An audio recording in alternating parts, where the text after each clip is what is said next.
Hey, good morning guys. This is Chris with 4K Motoring, and I've got another technology video for you guys today. This one's more or less a follow-up to my GoPro Hero 10 videos. As you guys probably know, I had ordered the new GoPro Hero 10. I've been using the 9 for about a year now, and I've been overall pretty happy with the 9. Heard about the new processor in the 10, thought it seemed like a good option. The fact that it used the same accessories, the battery sizes, the media mods, all that was a definite selling point to it. So I went ahead and ordered that, and I got it. I can't say it was a bad camera, but I was very disappointed in both the battery life and its overheating abilities. So I knew I needed something different, so this is what I ended up going with. This is the Sony ZV-1 camera, and it comes pretty highly recommended as kind of a next step up to a GoPro sort of creator's camera or vlogging camera.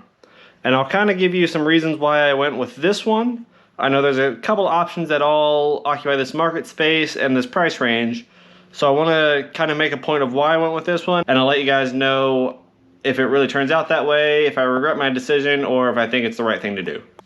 Well, I apologize for the bad lighting here. I'm in our new 4K studio that we've set up in the house, so hopefully that'll be coming together and I'll show you guys in the near future. But this Sony ZV-1 camera, I found an open box deal at Best Buy, and it was like $150 off the normal price, which right now is close to $800. And it was excellent condition, all factory accessories retained, so I went ahead and ordered that. As you guys know, the GoPro Hero 10, they have the deal where you can get it for $399, but the MSRP, if you were to get it from Best Buy or somewhere similar, is $499. So you're talking about a $300 difference in MSRPs between these two cameras, but as I got them, it was only about $150 MSRP difference. So I like the GoPros as a whole. They seem to work really well. They're very convenient, which is one of their biggest pros, I guess, in my opinion. So this ZV-1 seemed to be one of the cameras that was the best rated, that was also still compact. You could still throw in your pocket if you needed to, easy to transport, had better image quality than the GoPro, so I'm told, so we'll go ahead and be the judges of that. And still has all the features to add on with the audio stuff and kind of everything else that we're working towards here on the channel. So let me show you what's in the box. So again, this is an open box deal. No damage, inspected, supposed to be excellent condition. I don't know if you can see that. That's one thing the GoPro struggles on, is focusing with a fixed focal length. So we'll show you inside the box here. This one seems to be put together with the instruction manual still in it, which is good. All the documentation. We have our dead cat. We have our charging cable, and we have our battery. These Sony batteries, this is the NP-BX1 battery. These are not overly impressive for what they are, so I hear. They will last about an hour of actual filming, so we'll probably be getting some more of these. They do make some larger 3-packs and different chargers for that. But that kind of puts it in line with the GoPro, kind of in between what the Hero 10 and Hero 9 did. But let me go ahead and show you. This is difficult with one hand. Should have used a tripod. So this is the Sony ZV-1. As you can see, you hear the dogs in the background.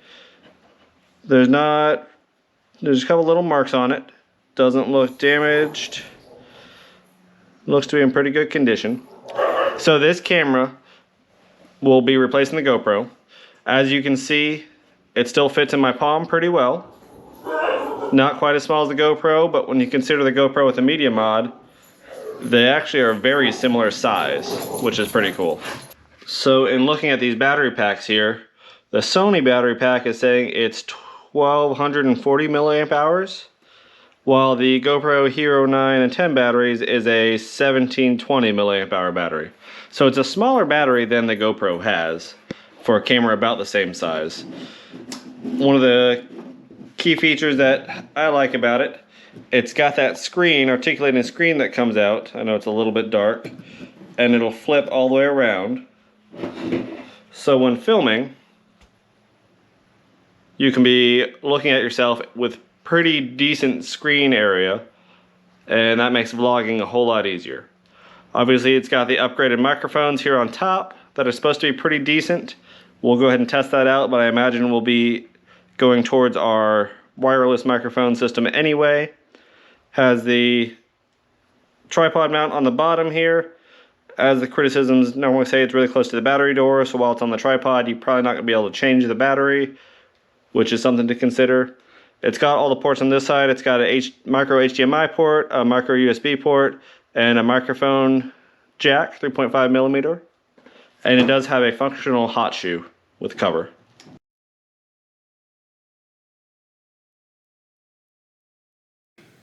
Hey guys, I'm now using the Sony ZV-1 for the first time, and again we're comparing it to the GoPro Hero 9 that I've been using. And see there, it locks onto my face. This camera has a pretty cool feature called Product Showcase Mode. I can go ahead and hit, let's see, background defocus, there we go. So everything behind me should have blurred a little bit there. That was not the button I was intending to hit. But we see we hit that again, you can kind of see the computers behind me. And now we'll go ahead and blur that out, see how that looks. See if that looks a little bit higher quality or not.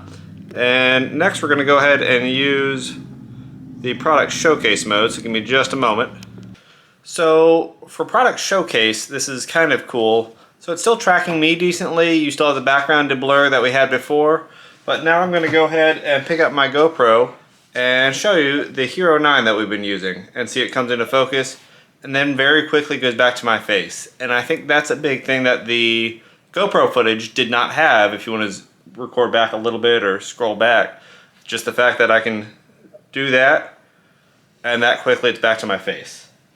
So this is hopefully going to be an improved image quality. I know the audio is probably not terrible, but it probably could be better. Either way, when I go to the new wireless microphones, I think that's going to be a big improvement in that realm for both of the cameras. The big thing I'm curious about here is field of view was a concern of mine, and the stabilization. So I think it's got some level of stabilization on. I need to figure out how exactly to look at that. The field of view is not huge, especially compared to that GoPro, which, you know, having both of them in the arsenal, I don't think that's that big a deal. Having one camera, that might be something to consider. So just let me know what you guys think here and see how this does. Is this better in low light? Is this better in this realm here? So this should be pretty well in focus, I would hope. An exposure set.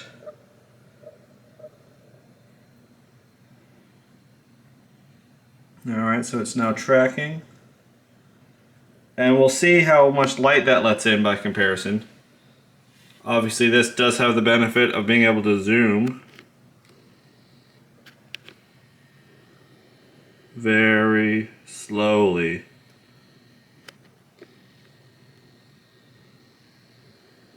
Well, that is basically all I have for you today. Just wanted to give you this intro to this camera, show how it's working. I'm learning a little bit about it myself. See how it compares to the GoPro footage in the beginning of the video. I hope that it's decent. I think it'll be worth the price. It's not that much more expensive than the GoPro, especially the Hero 10 at full price. So you guys let me know, and hopefully the quality of the video content on this channel is going to be increased kind of steadily from here on out. So as always, thank you guys for watching 4K Motoring. I'm Chris, and we appreciate it. Please give this video a like and consider subscribing for more, and let us know what you think. Catch you next time.